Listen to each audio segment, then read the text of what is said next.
Hello दोस्तों, एक बार फिर से स्वागत है आपका एक और नई वीडियो के साथ। मैं आपका अपना पंकज फिर से आपका स्वागत करते हैं एक और नई वीडियो में। जैसा कि अपन पहले पढ़ रहे थे, पहले की क्लास में अपन ने पढ़ा था application of trigonometry, chapter number 9 के बारे में डिस्कशन चल रहा था, जिसकी कुछ बातें मैंने आपको पहले बताई थी और साथ में इसके कुछ क्वेश्चंस भी अपन ने किए। उन्हीं क्वेश्चंस को आगे बढ़ाते हुए आज अपन चलेंगे क्वेश्चन नंबर 4 की तरफ। क्वेश्चन नंबर 4 की तरफ। इससे पहले मैं आपको एक चीज बता दूं कि हमें इस चैप्टर में किन किन चीजों के बारे में पता होना चाहिए, किन किन चीजों के बारे में पता होना जरूरी है। पहला तो मुझे ट्रिग्नोमेट्री की टेबल पता होनी चाहिए। दूसरा मुझे तीनों साइडों में से, तीनों भुजाओं में से उन दो भुजाओं को काम में लेना है जिसमें से एक तो मेरे पास दी हुई होगी, पहला तो वो लेना है। दूसरी भुजा या साइड मुझे वो काम में लेनी है जिसकी वैल्यू मुझे फाइंड आउट करनी है। ठीक है, अब यहां पर दो नाम आएंगे। एक आएगा elevation angle. Elevation angle Hindi में कहे तो उन्नयन कोण। हिंदी में कहे तो उन्नयन कोण। दूसरा आएगा इसमें डिप्रेशन एंगल।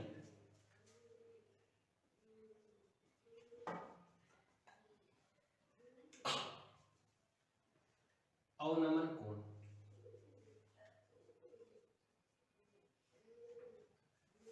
ठीक है, पहले इनके बारे में समझते हैं। देखो, इसके बारे में बहुत सारी थ्योरी चलती है, लेकिन आप खाली इतना सा ध्यान रखें, एलिवेशन एंगल तो अंदर की तरफ बनेगा और डिप्रेशन एंगल जो है वो बाहर की तरफ बनेगा। ठीक है, ये दो बातें आप याद रखें।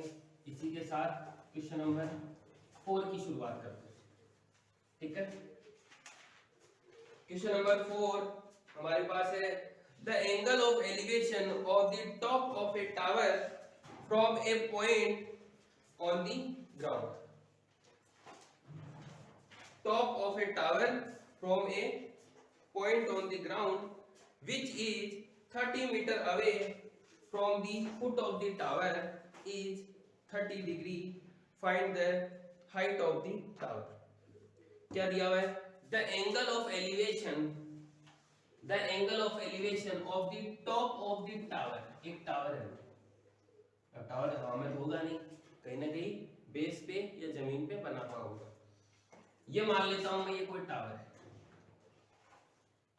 The angle of elevation of the top of the tower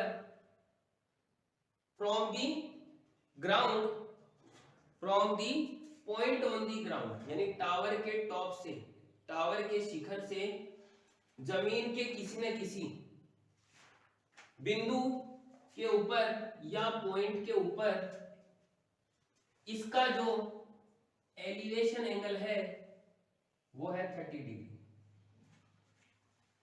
which is, जो कि 30 मीटर अवे, ये जो पॉइंट है बिंदु, ये 30 मीटर दूर है from the foot of the tower. Tower का फुट क्या होता है? जैसे कल अपन ने बात की थी, ट्री का जो फुट है या पाद बिंदु है वो क्या होता है? उसकी जड़। ठीक है, तो टावर का फुट हो जाएगा उसका बेस पॉइंट, यानी नीचे के बेस पॉइंट। ठीक है, आगे मुझे दिया है कि ये पॉइंट जो है which is 30 meter away from the foot of the tower, ये जो है 30 मीटर अवे है। ठीक है, find the height of the tower. Tower की हाइट फाइंड आउट करनी, टावर की हाइट फाइंड करनी। तो अगर मुझे टावर की हाइट फाइंड करनी है तो इसको तो मैं x मान लेता हूं। टावर की हाइट को x मान लिया भाई। ठीक है, आगे ट्रायंगल को नाम दे दो। इसमें मुझे BC क्या क्या गिवन है पहले वो लिखते हैं। गिवन दिया हुआ है BC बराबर 30 मीटर और AB मुझे फाइंड करनी है जो कि मैंने x मान रखी। ठीक है, अब जैसा कि अपन ने पहले के क्वेश्चनों में बात की थी कि एक साइड तो वो लेनी है जो मुझे फाइंड आउट करनी है या ज्ञात करनी है, दूसरी साइड या भुजा मुझे वो लेनी है जो मुझे दे रखी है। ठीक है, तो आगे चलें। क्या ये जो BC है ये बेस हो गया, हिंदी में कहे तो आधार, यानी आधार या बेस मेरे पास है 30, यानी मुझे B दिया हुआ है, B यानी कि बेस।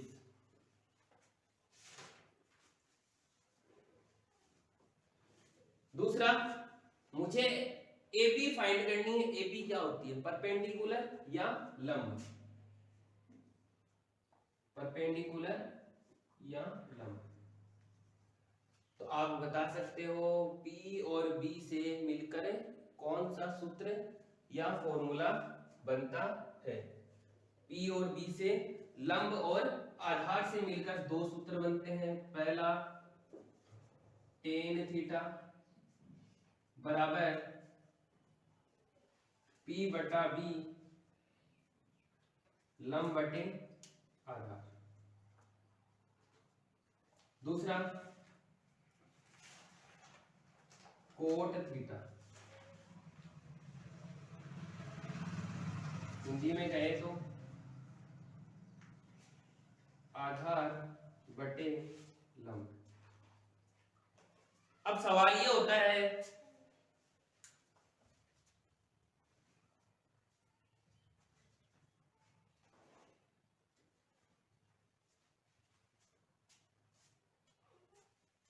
अब सवाल ये बनता है कि मैं टेन थीटा को काम में लूं या कोट थीटा को काम में लूं। मैं आपसे ये कहता हूं कि आप दोनों में से कोई भी काम में ले सकते हो। जनरली हमें टेन थीटा का मान याद रहता है, आप चाहो तो कोट थीटा भी ले सकते हो। ठीक है, तो यहां से मैं ले लेता हूं टेन थीटा। थीटा का मान मेरे पास है, थीटा क्या होता है? एंगल, कोण। तो टेन थीटा, टेन थीटा का मान 30 डिग्री बराबर P यानी कि लंब x बटा B यानी कि आधार जो कि है मेरे पास 30। टेन 30 का मान 1 बटा अंडर रूट 3, 1 बटा रूट 3, ये टेन 30 का मान हो गया बराबर x बटा 30। वज्र गुणा कर दो, ये बन जाएगा अंडर रूट 3x बराबर 30। x बराबर ये इधर मल्टीप्लाई या गुणा में है, सामने जाएगा तो डिवाइड में 30 अपॉन रूट 3। अब यहां तक जो है वो आपका आंसर एकदम सही है, यहां तक आंसर एकदम सही है। ठीक है, यहां आंसर एकदम सही है। लेकिन एनसीईआरटी में किस तरह दे रखा है? नीचे से रूट 3 को हटाना है। अब नीचे से रूट कैसे हटेगा? इसी नंबर से या इसी संख्या से इसको मल्टीप्लाई और डिवाइड कर देंगे, जिसे कहते हैं रेशनलाइजेशन, परमेयकरण। x बराबर 30 upon root 3 multiply root 3 divide root 3। x बराबर 30 रूट 3, ये तो हो गया 30 रूट 3। रूट 3 को रूट 3 से मल्टीप्लाई करते हैं तो आंसर आता है 3। कल बताया था रूट को रूट से सेम नंबर से मल्टीप्लाई किया जाना है तो रूट हट जाएगा, 3 आ गया। 3 को इससे डिवाइड किया 10 बार कटा और x बराबर आ गया 10 अंडर रूट 3। मतलब टावर की हाइट AB जो कि मैंने x मान रखी है वो आ गई मेरे पास 10√3, यानी हाइट ऑफ द टावर कितनी आ गई मेरे पास 10√3, ठीक है, या फिर मीनार की ऊंचाई आ गई मेरे पास 10√3। तो ये था आपका क्वेश्चन नंबर 4। फटाफट इसको देखें, उसके बाद आगे चलते हैं।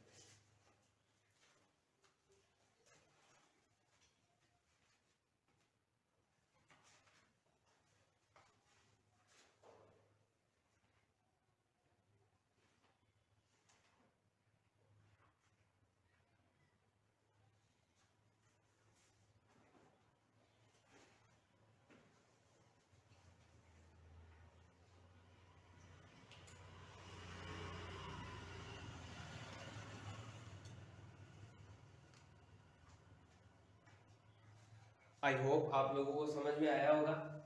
अगर समझ में आ गया तो चलते हैं फिर नेक्स्ट क्वेश्चन की तरफ।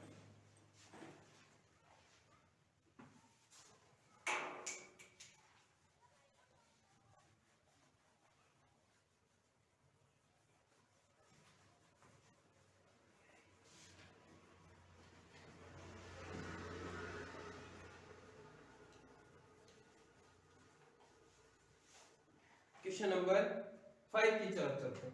ए kite is flying a height of 60 meter above the ground. एक पतंग जो है वो 60 मीटर की हाइट पर उड़ रही है। तो मैं भी बना लेता हूं, ये जमीन,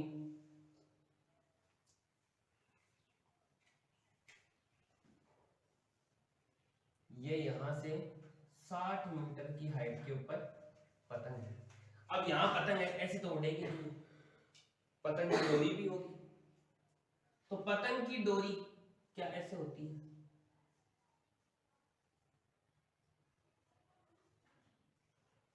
ठीक है, आगे इसमें लिखा हुआ भी है, the string attach to the kite a temporary tied to a point on the ground. String मतलब रस्सी या डोरी।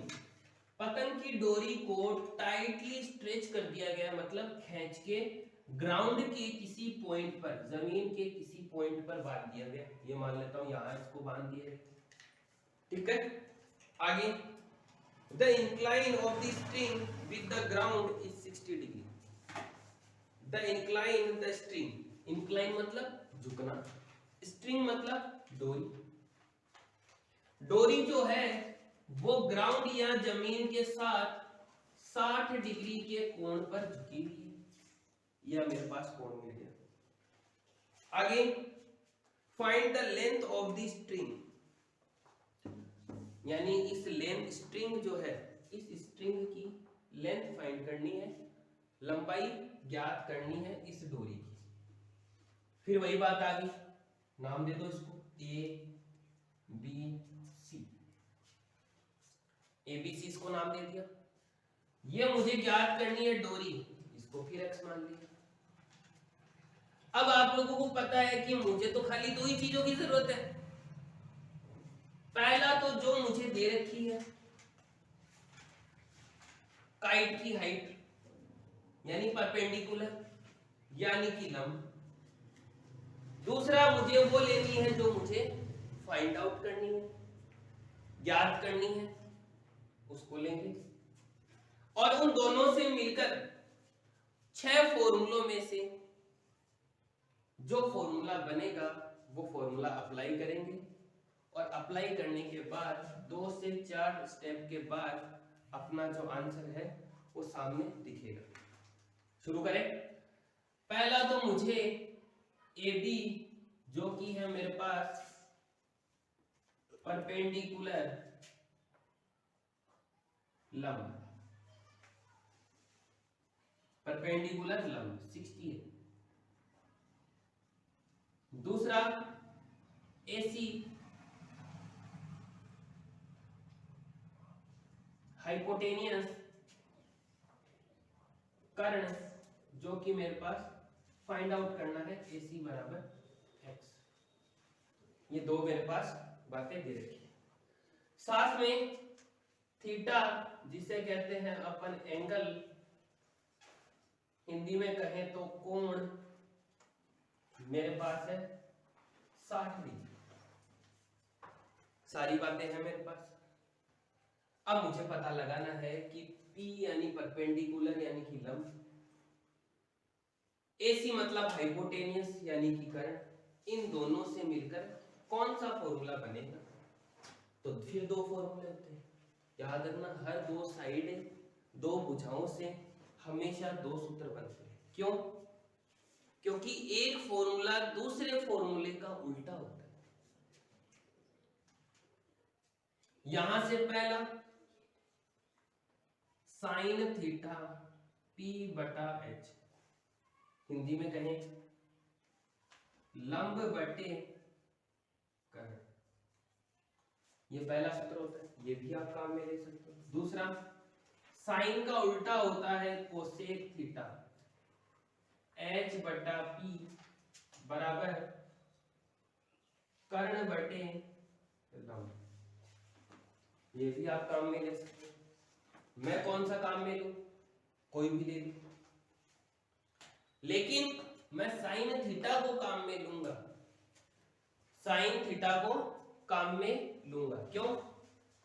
क्योंकि साइन थीटा का मान जो है, साइन थीटा का मान जो है वो मेरे पास दिया हुआ रहता है और मुझे याद भी रहता है।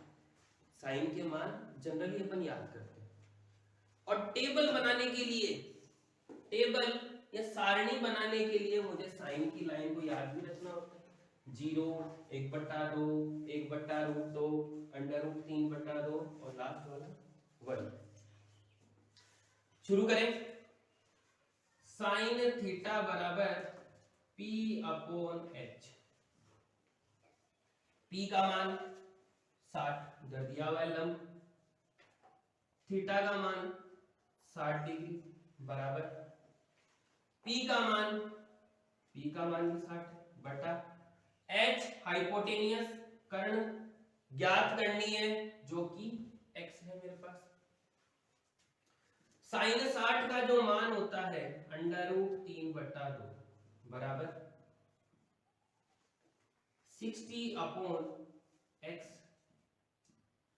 क्रॉस मल्टीप्लाई कर दो, वज्र गुणा, तो वज्र गुणा करते ही ये बन जाएगा x√3 बराबर 60 मल्टीप्लाई 2, x√3 बराबर मल्टीप्लाई या गुणा किया तो 120, x बराबर 120 बटा √3। फिर लास्ट क्वेश्चन में जो अपन ने बात की थी, नीचे रूट नहीं रहना चाहिए, तो नीचे से रूट को हटाने के लिए इसको √3 से मल्टीप्लाई, √3 से,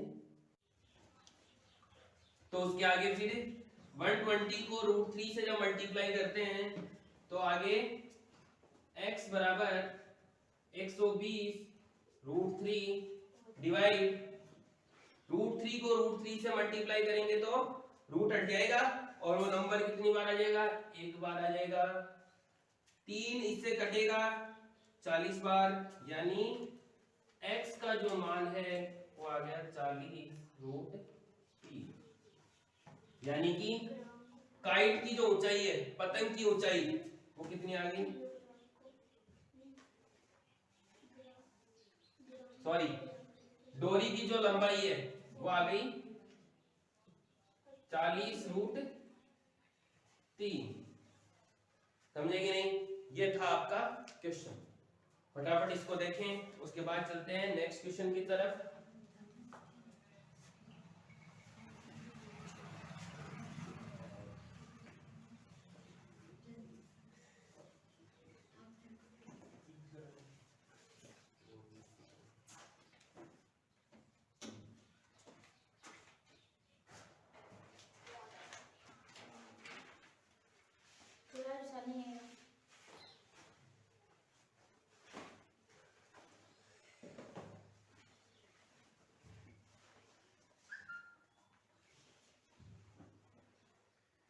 उसके बाद चलते हैं क्वेश्चन नंबर 5 की तरफ, सॉरी 6 की तरफ।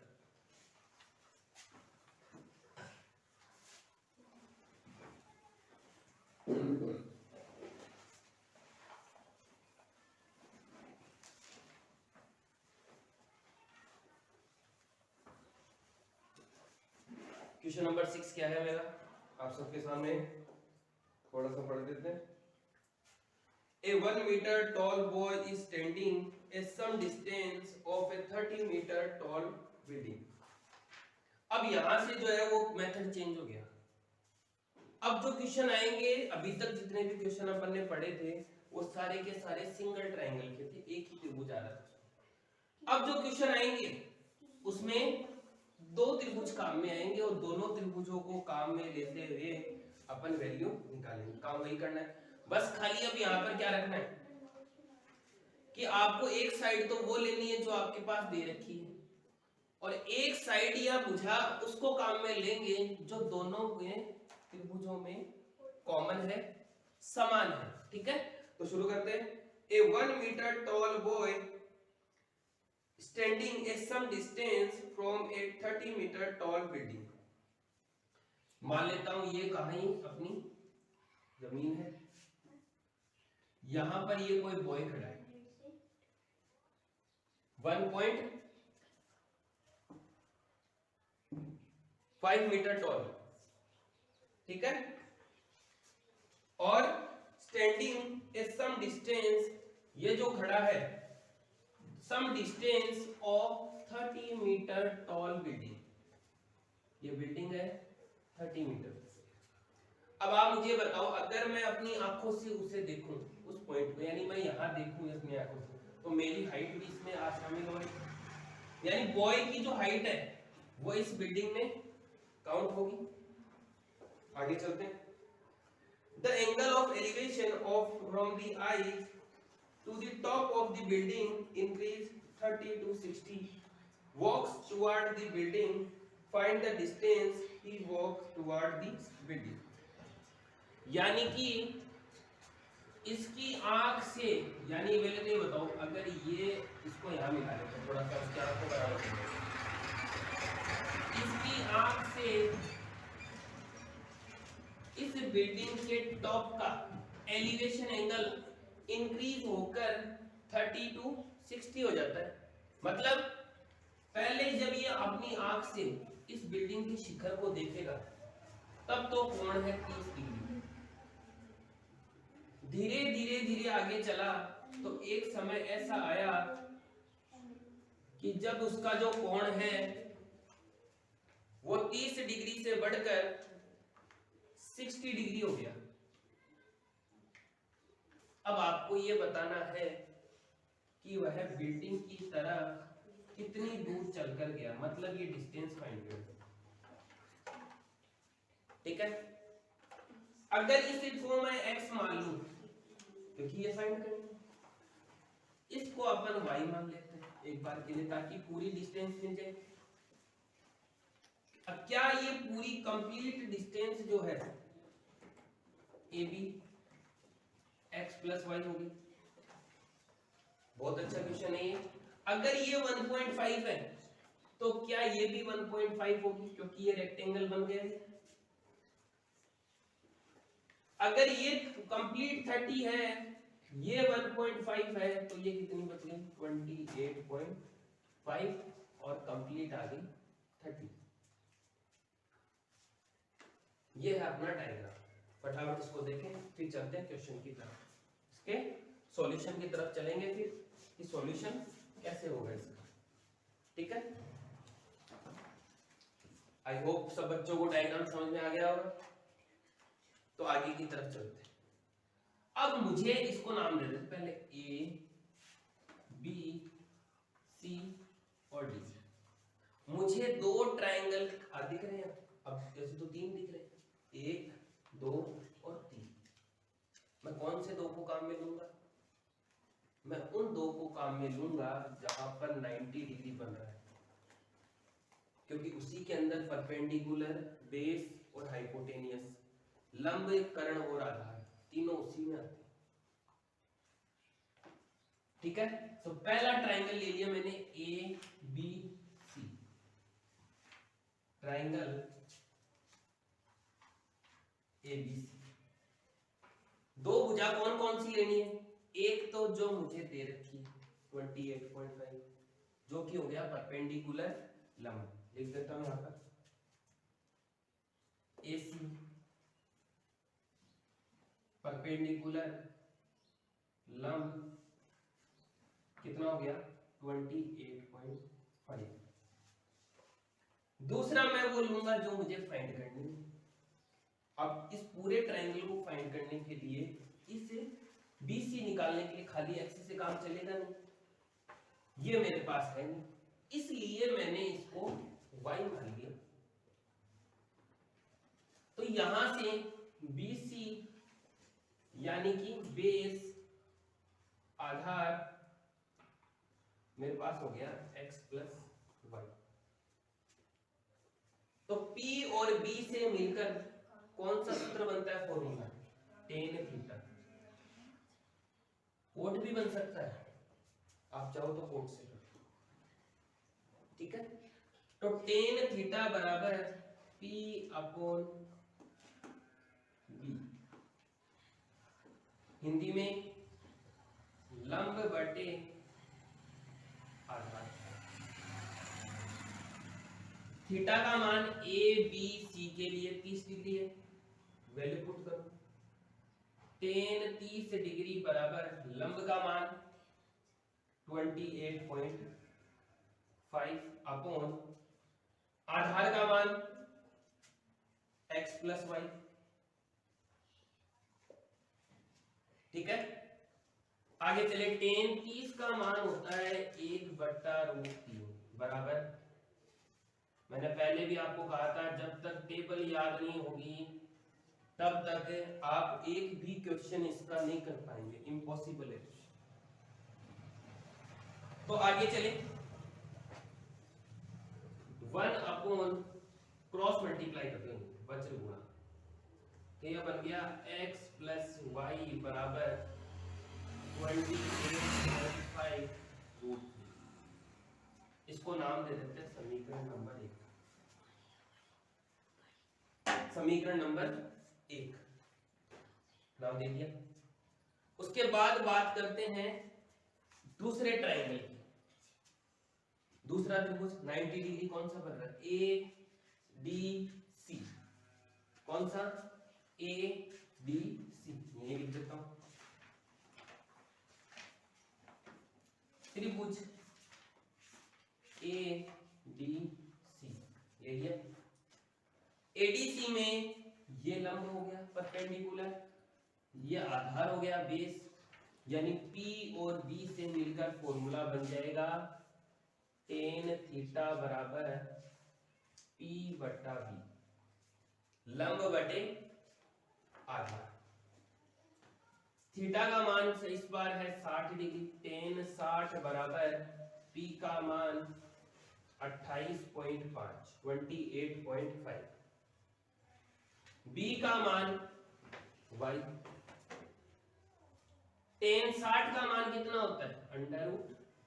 √3 बराबर 28.5 बटा y।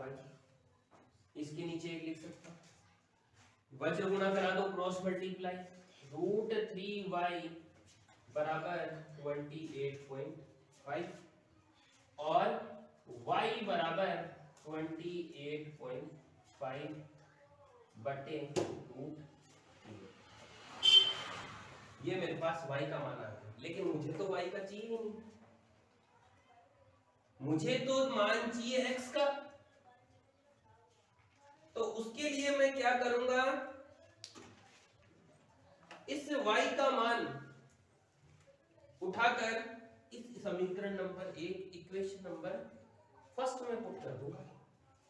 तो जब वैल्यू पुट करें तो x प्लस y का मान 28.5 अपॉन √3 बराबर 28.5 √3 लिख लिया। अब यहां से मुझे इसको सॉल्व करके x का मान निकालना है। ठीक है, शुरू करें। x बराबर 28.5 root 3 minus 28.5 root upon root 3। इसके नीचे 1 लिख सकता हूं। आगे x बराबर एलसीएम आ जाएगा रूट 3। रूट 3 को 1 से डिवाइड करेंगे, रूट 3 और रूट 3 को ऊपर मल्टीप्लाई कर दिया, 28.5 मल्टीप्लाई 3 माइनस 28.5, ये आ गया मेरे पास। आगे मल्टीप्लाई करो, कितना आता है? 5 दिया 15, 8 के 24 और 1 25, 3 दूनी 6 और 1 7। ठीक है, 3 5 15, 8 के 24 और 1 25, 3 दूनी 5 और 1 7 माइनस 28.5 अपॉन में रूट 3। x बराबर माइनस कर दो, 5 से 5 गया 0, 5 में से 8 गया नहीं, 15 में से 8 गया 7 और 6 में से 2 गया 4। माइनस करो भाई, इसको कितना बचा, इधर माइनस करते हैं। 28.5 0 7 और 4 47.0। ठीक है, फटाफट इसको देखो, फिर आगे चलते हैं।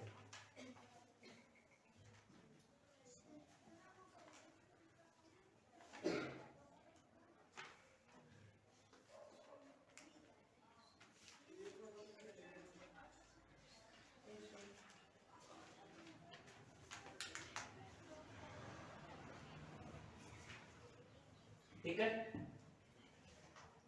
उसके बाद कहीं गड़बड़ तो नहीं होगी बीच में?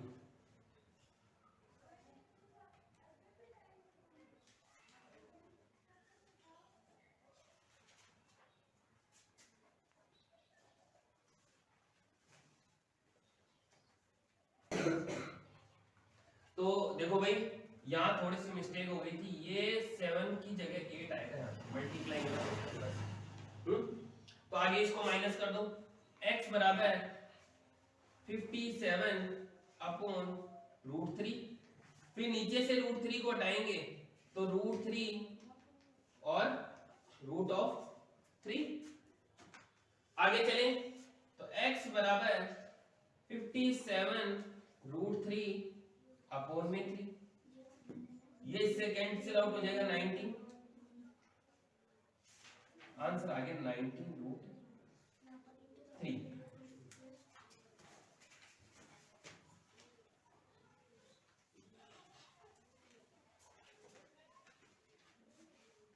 फटाफट इस क्वेश्चन को देखिए, फिर आगे चलते हैं।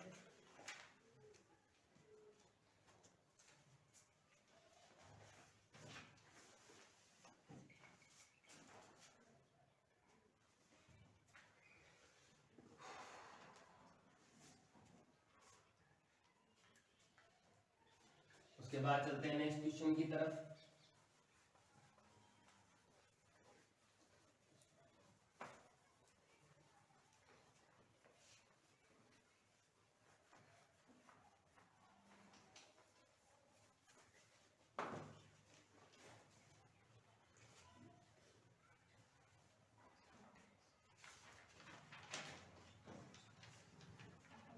क्वेश्चन नंबर अगला next, from A point on the ground the angle of elevation, ground का कोई ना कोई पॉइंट है, मान लेता हूं ये ग्राउंड की इस पॉइंट से the angle of elevation of the bottom and top of a transmission tower, एक ट्रांसमिशन टावर है, fix at the top of a 20 meter high building, एक 20 मीटर हाई बिल्डिंग है, ये मान लेता हूं हाई बिल्डिंग, इसके ऊपर एक टावर लगाया हुआ है। ठीक है, थोड़ा सा आगे की तरफ किया ताकि आपको पता रहे कौन सा टावर है और कौन सा बिल्डिंग है। तो angle of elevation of the top and bottom and the top of A, पहले जाया बॉटम, उस पॉइंट से बॉटम का जो एंगल है वो तो है 45, और वहीं से टॉप का जो एंगल है वह है मेरा 60 डिग्री। ठीक है, कितना है 60 डिग्री। तो मुझे क्या फाइंड करनी है भाई, मुझे इस टावर की हाइट फाइंड करनी है, इसको मान लेते हैं x। ठीक है, इस टावर की हाइट फाइंड करनी है मुझे, find the height of the tower. ठीक है, टावर के एंड। तो पहला काम क्या है मेरा, मुझे दो 90 डिग्री वाले ट्रायंगल चाहिए, नाम दे देता हूं उसको ए बी सी और डी। आप मुझे ये बताओ, अगर ये CD 20 है, ADX है, तो पूरी कंप्लीट AC बराबर x प्लस 20 हो गई क्या? हो गई। शुरू करें। मुझे पहली साइड तो किसको लेनी है, जो मुझे गिवन है, दी हुई है, और दूसरी मुझे लेनी है जो ज्ञात करनी है। अब लेकिन यहाँ तो यही गिवन है, यही ज्ञात करनी है, अब कौन सी है? तो अब तीसरी बात यह आती है कि जब भी दिया हुआ और ज्ञात करना जो है दोनों के दोनों एक ही लाइन पर हो, दोनों के दोनों एक ही लाइन पर हो, तो हमें दूसरी साइड या भुजा वो काम में लेनी है जो दोनों में समान है। बेस आधार BC दोनों में समान है। ठीक है, A B C में भी BC आ रहा है आधार, B C D में भी BC आ रहा है आधार या बेस। आगे चलें, शुरू करें। ट्रायंगल ABC, क्या ABC में BC तो कॉमन है आधार, और AC मुझे दे रखी है x प्लस 20। तो यहां P और B लंब और आधार क्या बन जाएगा, tan थीटा बराबर P बटा B लंब बटे आधार बन गया। शुरू करो। थीटा का मान 60 डिग्री 60 डिग्री, tan 60 बराबर P का मान 20 प्लस x या x प्लस b, एक ही बात, बटे आधार BC, आधार BC हो गया। ठीक है,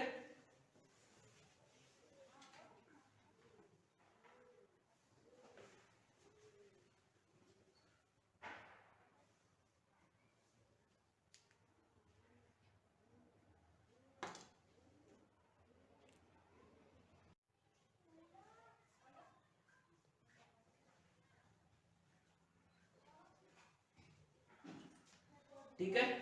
तो यहां से tan 60 का जो मान होता है कितना होता है, tan 60 √3 बराबर 20 प्लस x बटा, अब एक काम करते हैं BC को y मान लेते हैं, BC अजीब सा लग रहा है, थोड़ा सा गंदा लगता है BC, समझ गए ना, बटे y, y से गुणा कर दो, रूट ऑफ 3y बराबर 20 प्लस x, ये पहली समीकरण आ गई, फर्स्ट इक्वेशन। सेकंड इक्वेशन, दूसरे ट्रायंगल को लेते हैं, त्रिभुज BCD,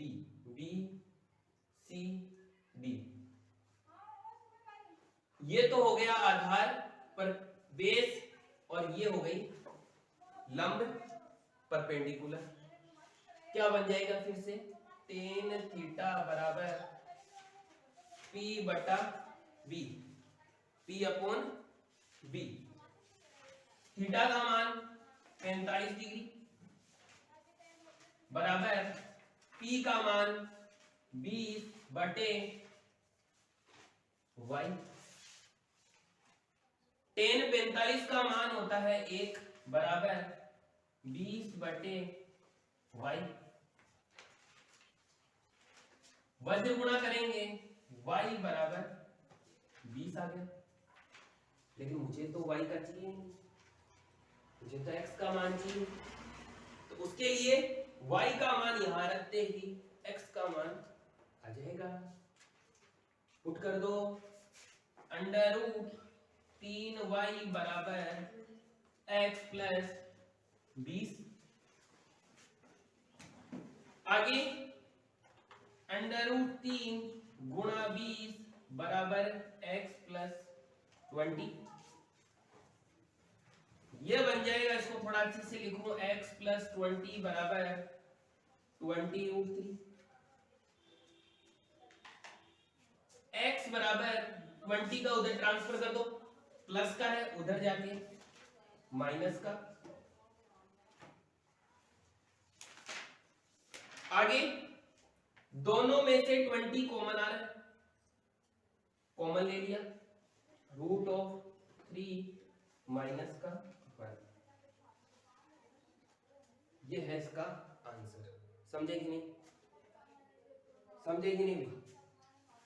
अब आप चाहो तो आगे इसको रेशनलाइजेशन कुछ भी कर सकते हो, सीधी बात है, लेकिन यहां जरूरत भी नहीं है क्योंकि ये इसके नीचे 1 है। रेशनलाइजेशन परमीकरण तब होता है जब नीचे की तरफ रूट हो और साथ में प्लस माइनस हो।